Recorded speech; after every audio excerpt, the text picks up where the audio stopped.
Bah alors Maxou, c'est quoi le programme de la journée? Bah là on attend les petites voitures, puis on va aller direction la tuque musée du bûcheron. Petite hâte là, ça va être bien ça. Allez, c'est parti.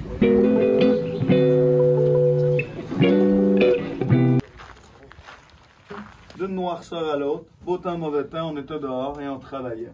Le salaire moyen des bûcherons, avant la Première Guerre, était de 8 $ par mois. Les bâtiments ont été reconstitués parce que les camps de bûcherons étaient beaucoup plus hauts dans la forêt, plus loin dans le bois. Les bâtiments sont vraiment représentatifs à ce que ça pouvait avoir l'air, selon les dires des bûcherons qui ont connu la bonne époque, la vieille époque. Écoutez mes bons amis, ce que je vais vous raconter, c'est la chanson d'un jeune bûcheron partant pour les chantiers.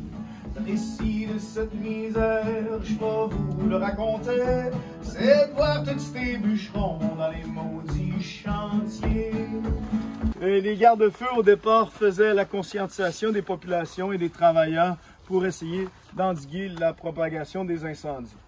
Au tournant des années 1930, les garde-feux passaient tout l'été seuls, dans des petites habitations, dans la forêt, directement à scruter l'horizon du haut d'une tour. Les tours de garde-feu qui sont situées sur le haut des collines, de façon à voir très loin.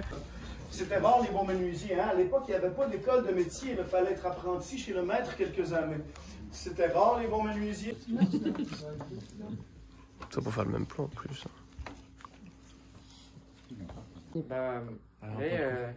C'est les 3 coccinelles, elles étaient chez moi, et puis elles voulaient faire la course entre la cuisine et la salle à manger, donc dans le couloir. Puis elles commencent à faire la course, elles s'envolent, et puis arrivée au milieu du couloir, il y en a une, elle s'arrête, elle dit « Oh, j'ai un point de côté là, je vais avec ma... »